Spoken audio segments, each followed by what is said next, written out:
Let me talk to you for a minute. I want to share something that took me years to truly understand, something that changed the way I live and love. I've been up and I've been down, but the biggest lesson I ever learned was this. You have to focus on yourself first, even when it feels unnatural or uncomfortable. It's not always easy, but it's necessary. This isn't about being selfish or ignoring your loved ones. In fact, it's the opposite. It's about making sure you're strong enough to show up for them, fully present and whole. It's about a simple truth. You can't give what you don't have. If your own tank is empty, you can't fill anyone else's. I tried to be everything to everybody, but my own house was on fire. I was so busy putting out everyone else's flames, I didn't notice my own life was smoldering. You know how on an airplane they tell you to put your own oxygen mask on first?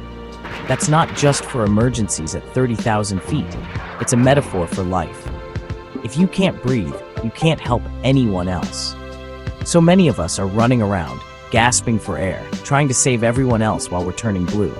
We think we're being heroes, but we're actually running ourselves into the ground. I thought being a good man meant solving every problem, but I was running on fumes. I was exhausted, frustrated, and losing myself in the process. It took a hard fall for me to realize I had nothing left to give. I hit rock bottom, and that's when the truth finally sank in. That was my wake-up call. Rebuild your own foundation before you offer anyone else shelter.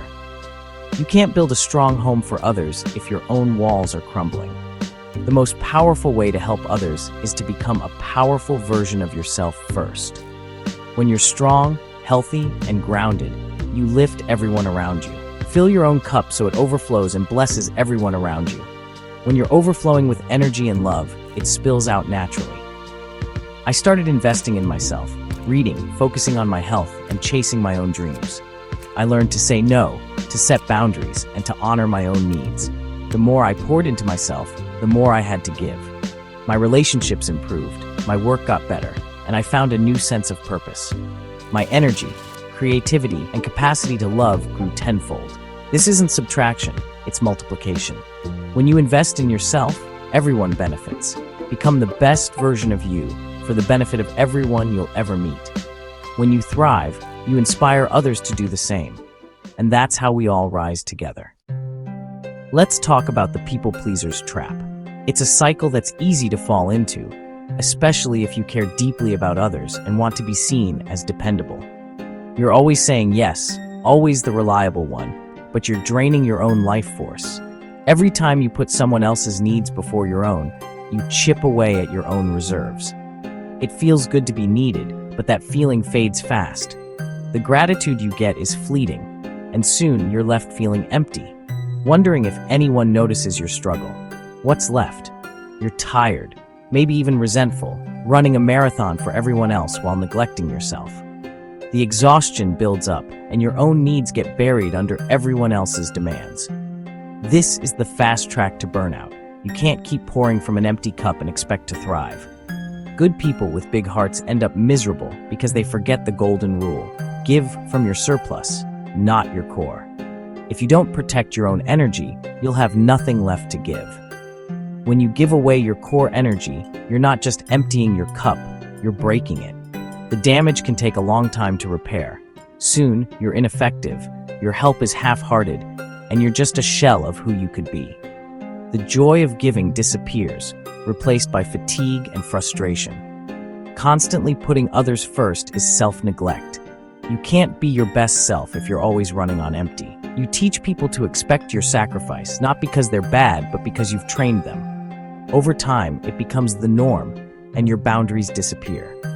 But you are not unlimited. Your time, energy, and emotional resources have limits, and it's okay to honor them. You need rest, joy, passion, and peace. These are not luxuries. They're essentials for a healthy, balanced life. Escaping this trap starts with one word: no. Saying no is an act of self-respect, not selfishness. Draw a line in the sand. Your well-being is a priority. Boundaries are the foundation of self-care. When you protect your energy, you can give more and give better. Boundaries aren't selfish. They're necessary for you and for those you care about. Start saying yes to yourself. Fill your own cup first, and you'll have so much more to offer the world. Some people think focusing on yourself is selfish. It's not. Self-improvement is the smartest, most generous move you can make. It's like sharpening your axe before chopping wood. A sharp axe can bring down a forest. Who do you want in your corner?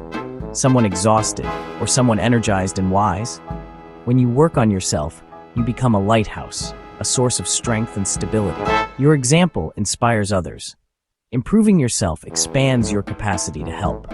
More patience, more wisdom, more resources to give. It's a gift to your family, your partner, your community. Let's kill the idea that self-care is selfish. True selfishness is refusing to take responsibility for your own happiness. True generosity starts with self-improvement. When you make yourself better, you make the world better. That's real service. I lived this. This isn't just a story I heard or something I read about. This is my life, my journey through the trenches of burnout. Before my big success, I was running myself into the ground, trying to be perfect at everything, never letting myself slow down or admit I needed a break. I said yes to everyone, thinking that's what a man does. I thought being dependable meant never saying no, no matter how much it cost me. But the weight was crushing me, physically exhausted, stressed, and empty. I woke up tired and went to bed even more drained. My patience was thin, my creativity dried up, and I was a classic case of burnout.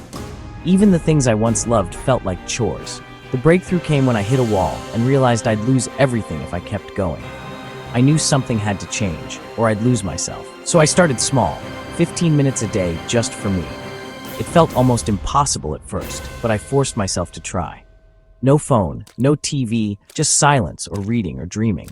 I let myself be still, even if it was uncomfortable.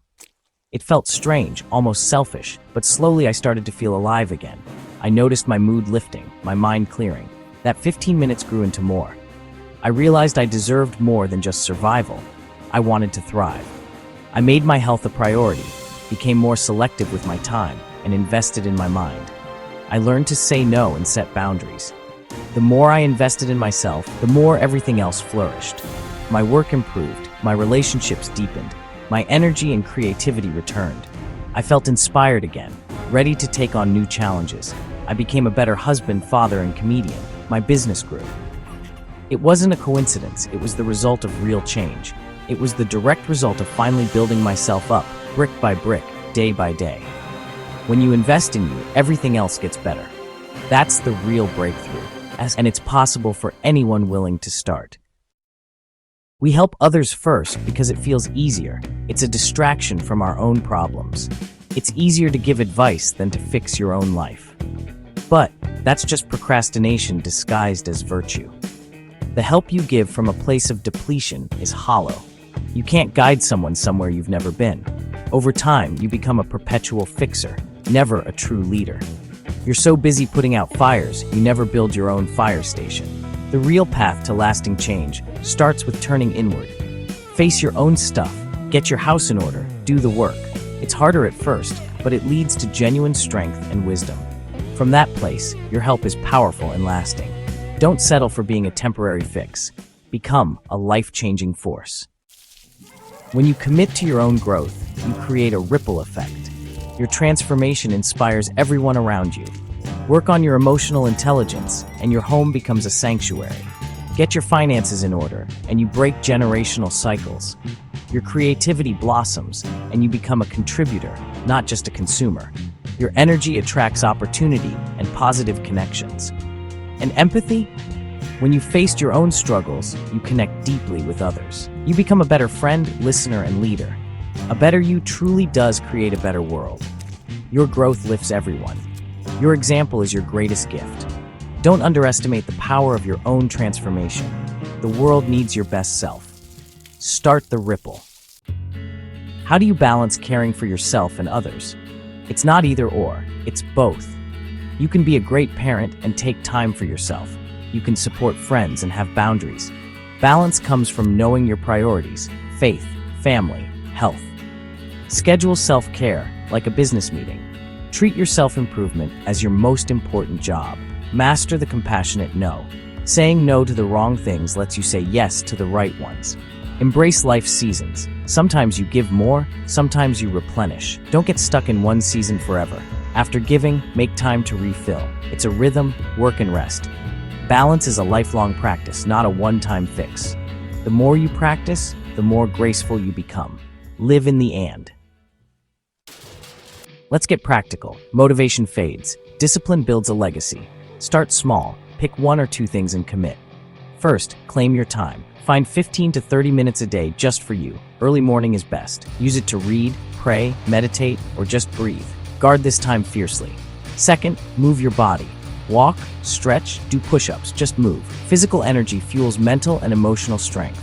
Treat your body with respect. Good food, good rest, daily movement. Third, feed your mind.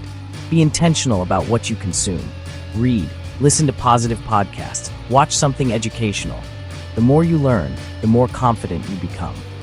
A sharp mind solves problems and creates opportunities. Small, consistent actions lead to massive transformation.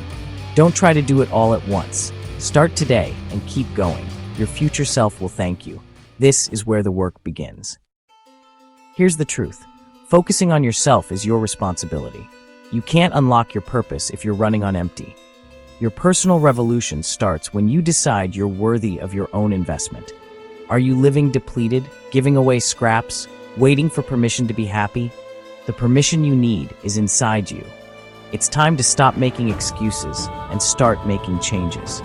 The world needs the full, energized, joyful you. Self-improvement changes everything. Your family, your work, your community. When you fill your cup, you have more to share. Your joy, strength, and wisdom become a legacy. Don't run yourself ragged. Become a shining example. Choose to build yourself up so you can lift others higher. Put on your own oxygen mask first. Your best life is waiting. The work starts now. Believe in you.